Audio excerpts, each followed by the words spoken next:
Hey everyone, welcome back to the channel. Tonight, we got something truly chilling for you. Two real accounts from park rangers in America's national parks that they'll never officially admit to the public.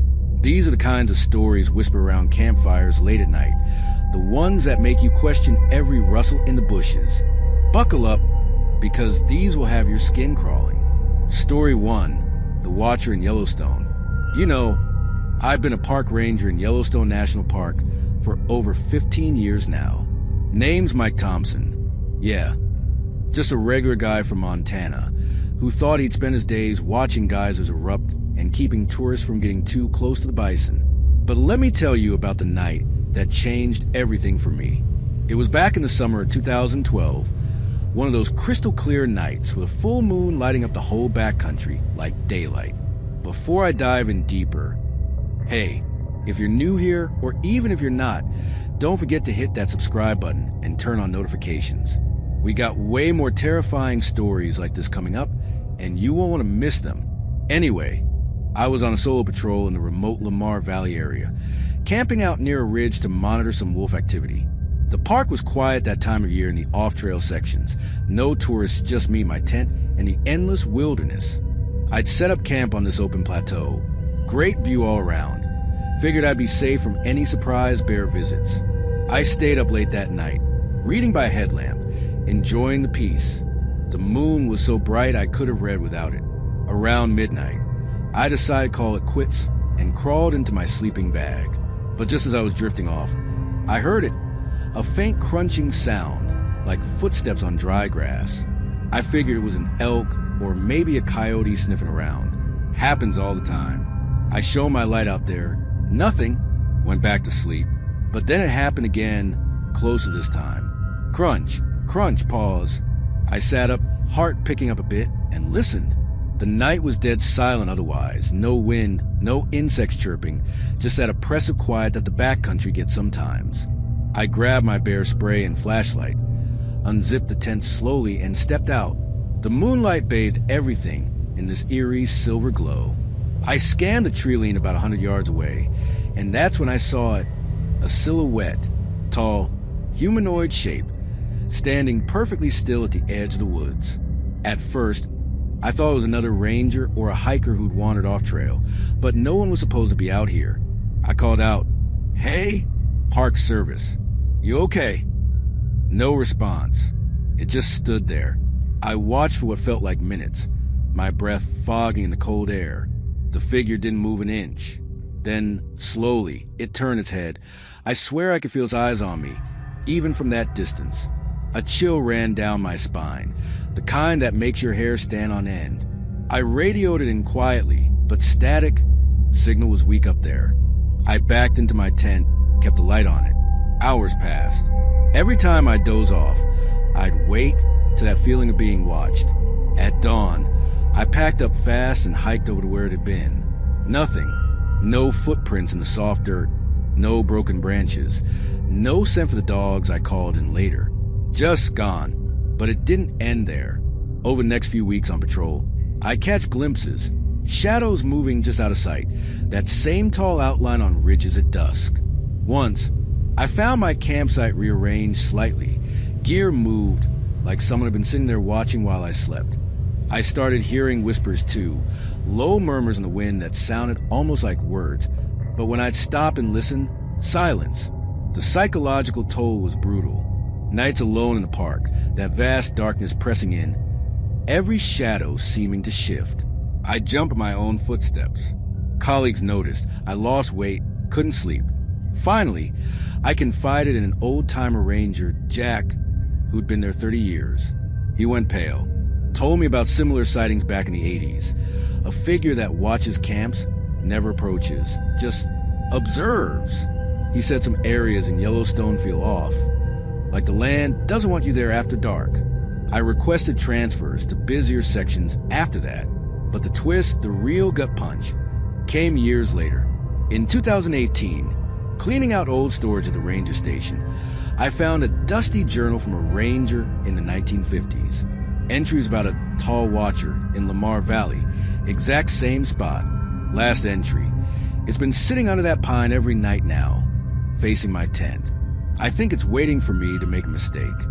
I burned that journal, and I never camped alone in that valley again. Whatever it is, man, animal, or something else, it doesn't want to be seen clearly, but it wants you to know it's there, watching. Story 2, The Stairs in Yosemite.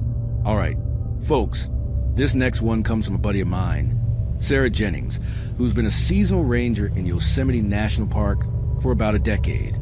She's from California originally, tough as nails, seen it all, or so she thought. This happened during a search and rescue op in the remote backcountry, off the main trails near the Tuolumne Meadows area. Before I get into Sarah's words, quick reminder, if these stories are hitting that creepy spot for you, smash that subscribe button. More bone-chilling real accounts are on the way. Sarah told me this over coffee one off season, voice low like she was afraid someone might overhear. Here's how she laid it out. I was part of a SAR team in the summer of 2014, looking for a missing hiker, a guy in his 30s named Tom Riley from Fresno, who'd gone off-trail exploring and hadn't checked in. Standard stuff at first, grids, dogs, helicopters.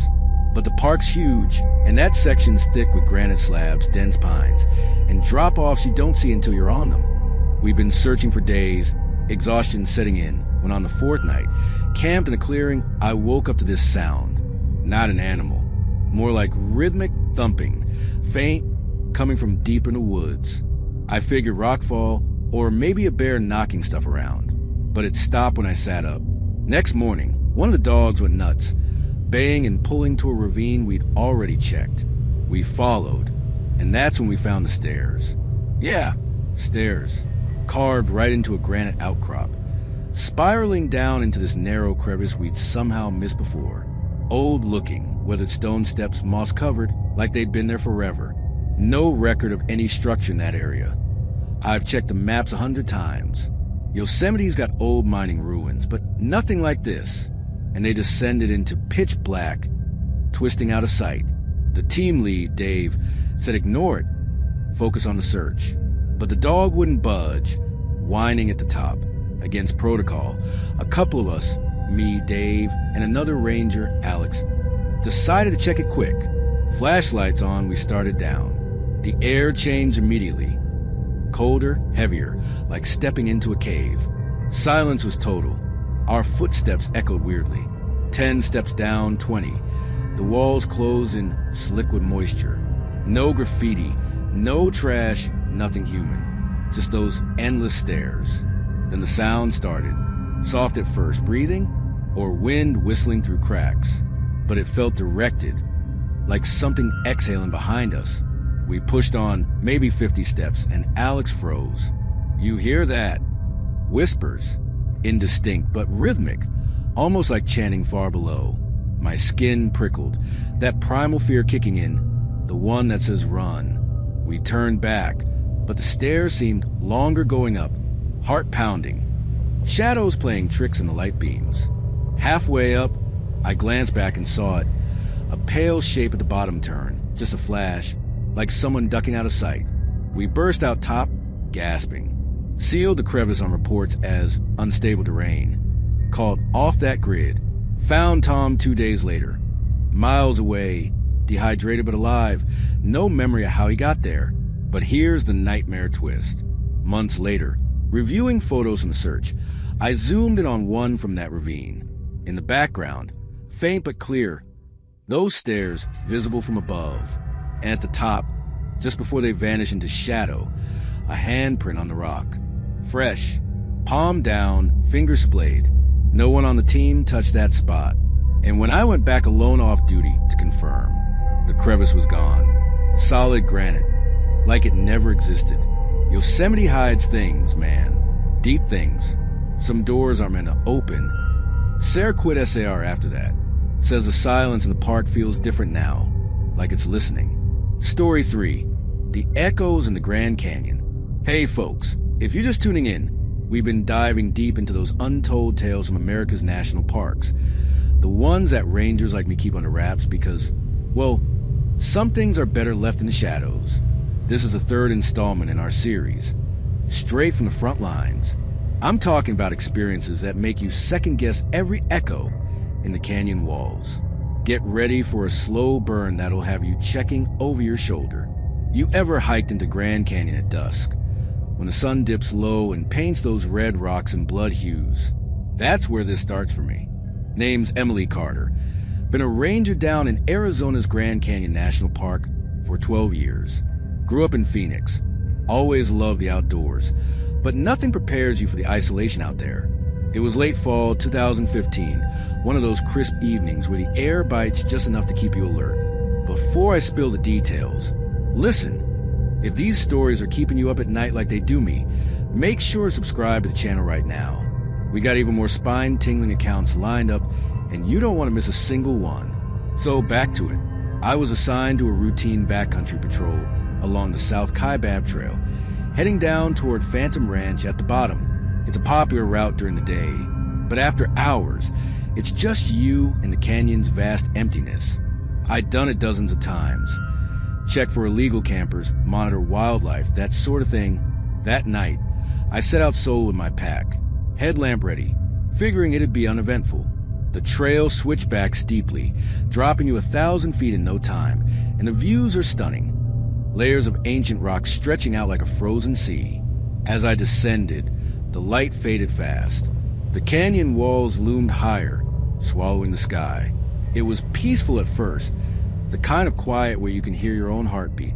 I stopped at a viewpoint about halfway down, munched on a granola bar, and listened to the Colorado River rumbling far below like distant thunder. Nothing out of the ordinary. But then as I kept going, I heard an echo. Not unusual in a place like this. Voices carry weirdly off the cliffs. It sounded like a call. Help! Faint, bouncing around. I froze, radioed it in. Dispatch said no reports of missing hikers that day, but to keep an eye out. Figure it was tourists on the rim yelling down for fun, or maybe wind playing tricks. I shouted back, "This is Ranger Carter. Anyone need assistance?" My voice echoed back at me, distorted but no reply. Shook it off and pressed on. The trail got narrower, shadows lengthening from the overhangs. About an hour in, deeper into the canyon, it happened again, louder this time. Help me?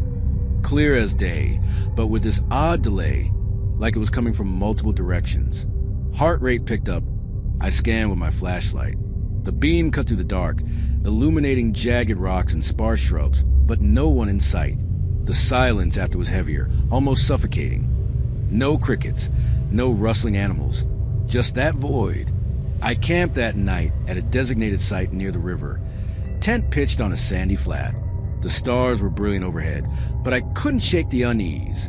Around 2 a.m., I jolted awake to whispering, not wind, definite human voices, murmuring just outside the tent, low, indistinct like a conversation half heard.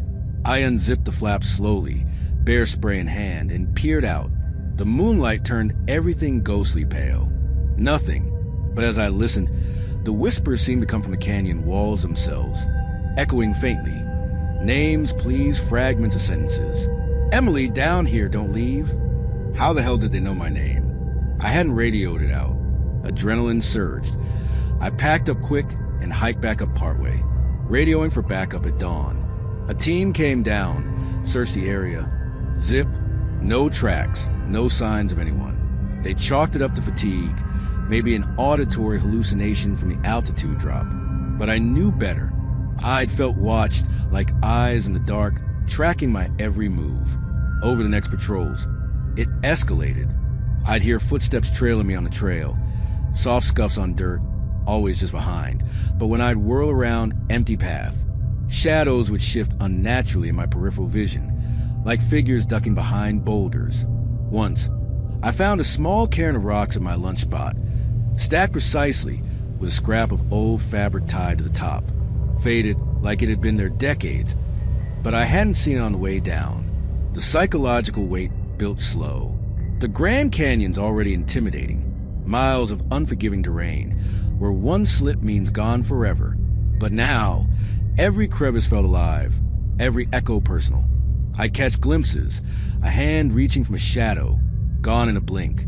Nights alone, the whispers grew bolder, recounting details, my badge number, the color of my truck back at the station. It was like the canyon was replaying lost souls, pulling them from its depths.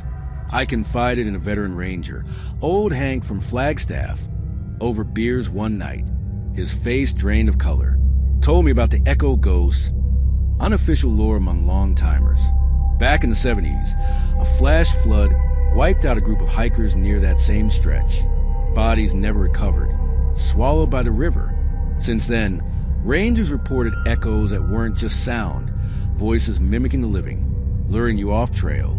Hank said one guy followed a call in '92, vanished for days, found him babbling at the bottom, claiming the dead were calling names to join them. I dug into archives after that, off the clock, found incident reports buried deep, unexplained vocal phenomena, rangers quitting after auditory disturbances. One from 1934 described a prospector hearing his dead wife's voice in the walls, leading him to a hidden ledge where he fell. But the real horror hit on my last patrol there. Winter closing in, I was solo again, stubborn, wanting closure. Descending at twilight, the echo started early. "Emily, come closer." I ignored, pushed on. Near the bottom, a fog rolled up from the river, unnatural in the dry air. The whispers intensified, overlapping, a chorus of despair. Then silence, abrupt, total. In that void, I heard it, my own voice echoing back. "Help me?" But I hadn't spoken. Flashlight shaking, I swept the beam, and there, on a narrow ledge across a chasm, stood a figure. Me. Same uniform, same build, face obscured in shadow. It turned, beckoned with my hand, then stepped off into the abyss. I ran, up the trail, lungs burning, not stopping till the rim. Reported sick, transferred out. But the twist that still haunts me, months later, a hiker found my old journal, lost that night, washed up downstream. Pages filled with writing not mine. Pleas for help in my handwriting, dated future years. The canyon keeps its secrets, echoes them back twisted. Whatever's down there, it's not just sound. It's waiting, mimicking, pulling you in. And if you listen too long, it becomes you. Story 4, The Lights Over Great Smoky Mountains. Hey everyone, welcome back if you've been following this series, or welcome aboard if this is your first one. We're deep into the stories park rangers don't put in the official reports, the ones that happen in America's wildest places when the tourists are gone and the night settles in heavy. Tonight's tale comes straight from the misty ridges of Great Smoky Mountains National Park, the most visited park in the country, and maybe the one with the most secrets. My name's Ryan Hayes. I'm from Knoxville, Tennessee. Grew up hunting and fishing these hills with my dad. Been a full-time ranger in the Smokies for 14 years now. I've seen bears charge, flash floods rise in minutes, and more lost hikers than I can count.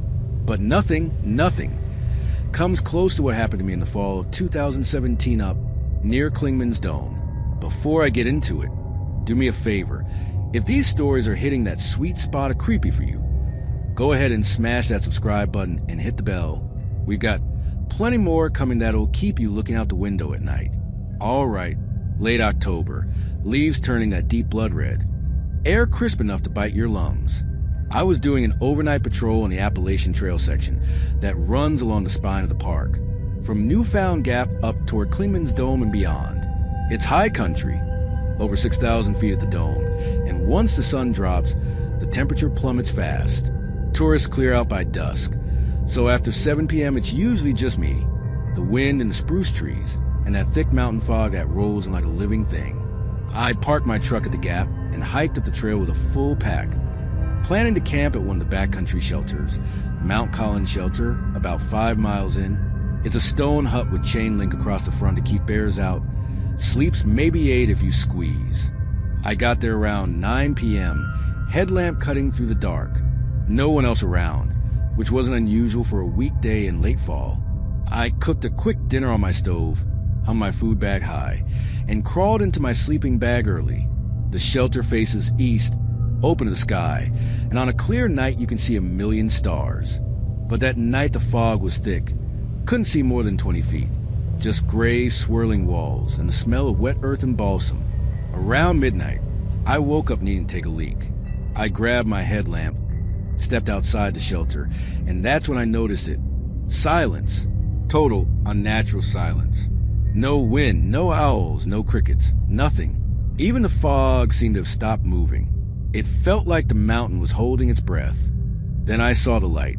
At first I thought it was a plane, high up, moving slow across the ridge.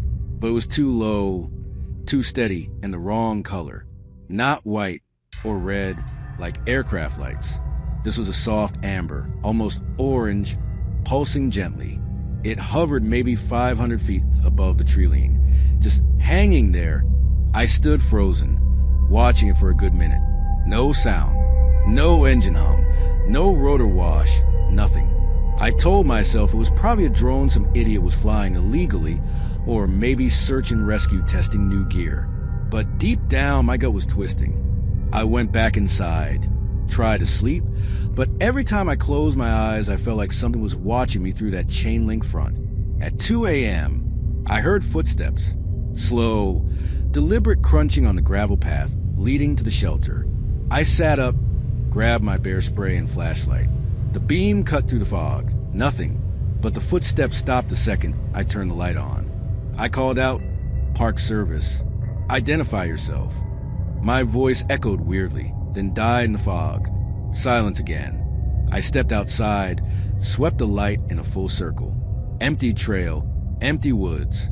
But I swear I saw movement, just a flicker at the edge of the beam, like a shape ducking behind a tree. That's when the lights came back.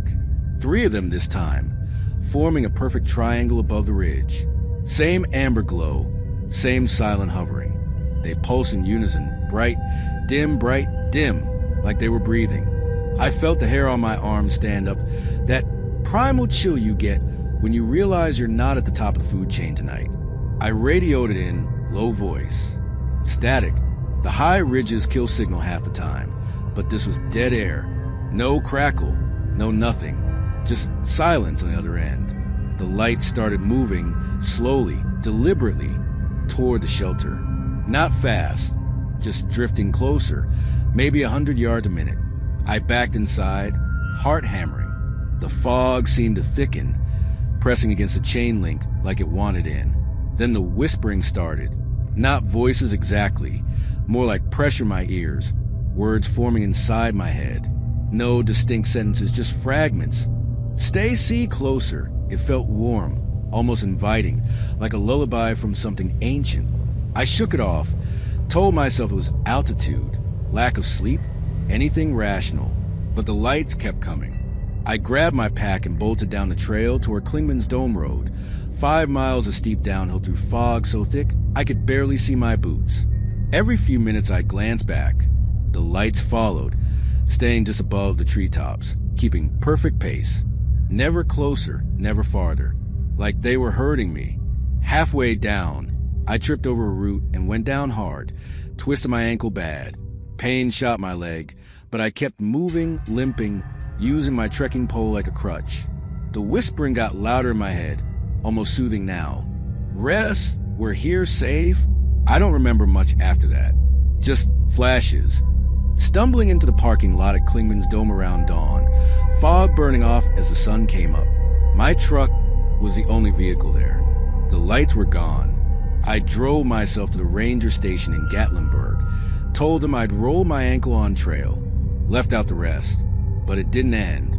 For months after, I'd see them on patrol, those amber lights, always at a distance, always silent. Colleagues started noticing I was jumpy, losing weight. I finally broke down and told one of the old-timers, a Cherokee ranger named Tom Sequoia who'd been in the park since the 80s.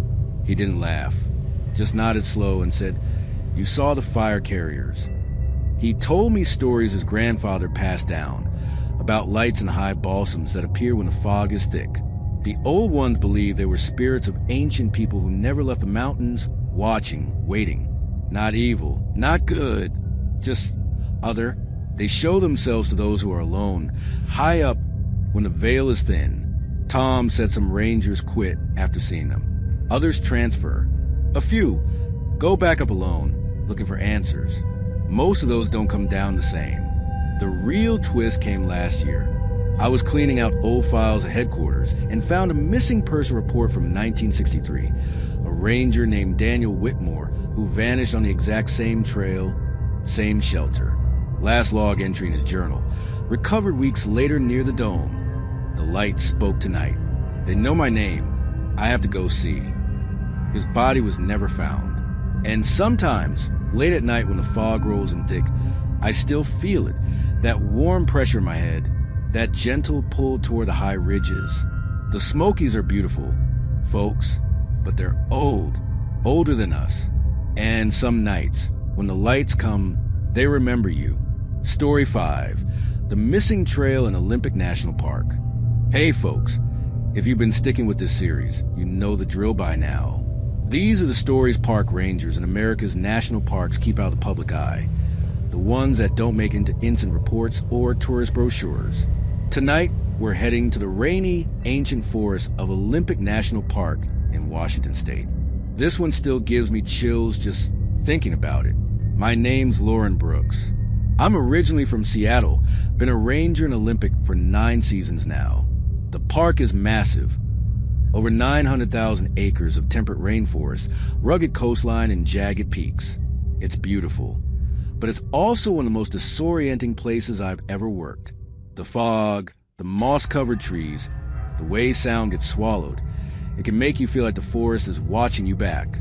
This happened in early spring 2020, just before everything shut down for the pandemic. I was assigned to patrol the Hoh Rain Forest area, one of the wettest places on Earth. The Hoh River Trail is a popular day hike route, flat, lush, with massive cedar and spruce trees draped in moss like green curtains. But I was going deeper, past the official trail end, into the backcountry to check on some illegal campsites that had been reported.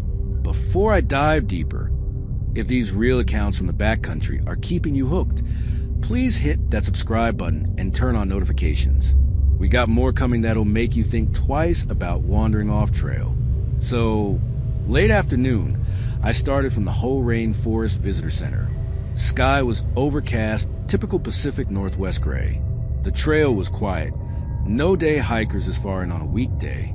I carried the usual gear, radio, GPS unit, bear spray, first aid kit, and a map that I knew like the back of my hand.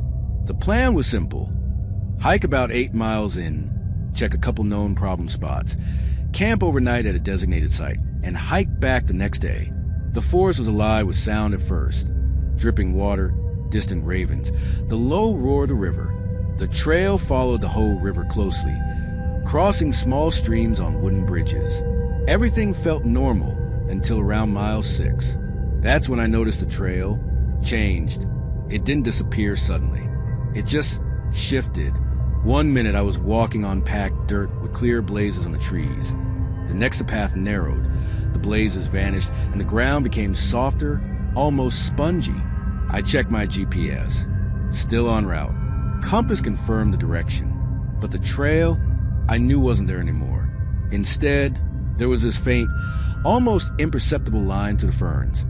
Like someone had walked it once and the vegetation never fully recovered. I should have turned back. Protocol says if you lose the trail, stop, retrace, get signal if possible. But I was only a couple miles from my intended campsite, and I figured it was just heavy rain eroding the path. I pushed on, following what looked like the most logical route through the trees. Half an hour later, the forest changed again. The trees got bigger, impossibly big. Old growth cedars wider than my truck, moss hanging in thick curtains. The air felt heavier, wetter, and quiet. Not just quiet, silent. No birds, no river, no wind. Just my footsteps and my breathing. That's when I found the first marker. A small cairn of river rock stacked neatly on a mossy log. Not natural, too deliberate. On top was a piece of bright orange flagging tape. The kind we use to mark hazards. But I hadn't placed it, and there was no hazard report for this area. I kept going. Another cairn 100 yards later. Then another. They were leading me deeper, almost like breadcrumbs. My gut was screaming to stop, but something, curiosity, maybe stubbornness, kept me moving. Around dusk, I reached a clearing I didn't recognize. No designated campsite. Just a flat space surrounded by towering trees. with a small stream running through it. In the middle of the clearing sat a perfect circle of stones, maybe 10 feet across, like someone had built a fire ring decades ago and never used it. Inside the circle, the ground was bare, no moss, no ferns, just dark soil. I set up my tent about 30 feet away, outside the circle. I didn't like the look of it. Ate a quick dinner, hung my food, and climbed into my sleeping bag early. The silence was oppressive now. No rain, no dripping, nothing. It felt like the forest had turned off its soundtrack. Around 1 a.m., I woke to scratching, soft, rhythmic, coming from the direction of the stone circle, like fingernails dragging slowly across bark. I lay still listening. It stopped after a minute, then started again, closer. I grabbed my headlamp and stepped out. The beam hit the circle. The stones were still there, but something had changed. The soil inside looked freshly turned, like someone had been digging with their hands. No tracks leading to or from it. I called out, "Park Service. Anyone there?" My voice died instantly. No echo, no rebound off the trees. Just swallowed. That's when I heard the footsteps. Heavy, deliberate, circling the clearing just beyond my light. Not animal. Too regular, too upright. I swept the beam. Nothing. The footsteps stopped whenever the light hit a direction, then resumed behind me, like whatever was knew exactly how to stay in shadow. I backed toward my tent, heart pounding. The scratching started again, this time from inside my tent. I froze, slowly unzipped the flap. Nothing inside, but my sleeping bag had been moved, pulled to the center of the tent, arranged like someone had lain in it. I didn't sleep the rest of the night, sat with my back against a tree, flashlight on, bear spray ready. At first light, I packed fast and started back, following my GPS reverse route, but the trail was gone. Completely. No blazes, no worn path, just dense undergrowth. My GPS still showed the correct coordinates, but the physical trail had vanished. I bushwhacked for hours, trying to retrace my steps. That's when I noticed the cairns were gone too. Not knocked over. Gone. Like they'd never existed. Panic set in slow. I knew the river was south. I could follow it back to the trailhead, but the forest felt wrong. Trees I'd passed looked different. The river sounded farther away than it should. By mid-afternoon, I was exhausted, soaked, and disoriented. I found a small rise and climbed it to get a signal. Radio crackled to life. I called in a mayday, lost, off trail, requesting extraction. Dispatch said they'd send a team at first light. Too dangerous to fly in the dark with fog rolling in. I camped again that night.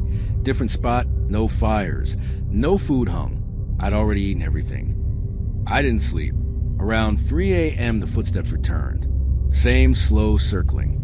Same deliberate pace. But this time, when I turned on my light, I saw it. A silhouette.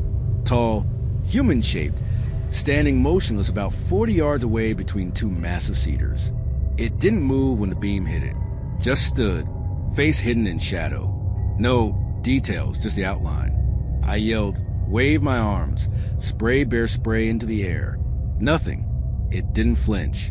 Then it took one step backward into the darkness and was gone. The next morning, a helicopter found me. I'd wandered only about 2 miles from the main trail, but in the wrong direction. The search team said I was lucky. People have vanished for days in that section. They asked how I got so turnaround. I told them the trail disappeared, the cairns, the circle, the figure. They listened politely, filed it as disorientation due to weather and fatigue. But here's the part that still keeps me awake. 3 months later, during a routine trail maintenance crew, they found an old trail logbook buried under moss near where I camped. It was from 1958, some long-forgotten backcountry ranger. The last entry read, "Trail vanished today. Followed cairns. Found stone circle. Something watches at night. It knows my name. I'm going to follow it one more time. If I don't come back, don't search. It doesn't want to be found." The name sign at the bottom? Lauren Brooks. Not my handwriting, but my name. Exact spelling. I requested a transfer out of the whole district. I still work in Olympic, but I stick to the coast now. Open beaches, fewer trees, more light. I don't camp alone anymore. The forest remembers, folks, and sometimes it borrows your name.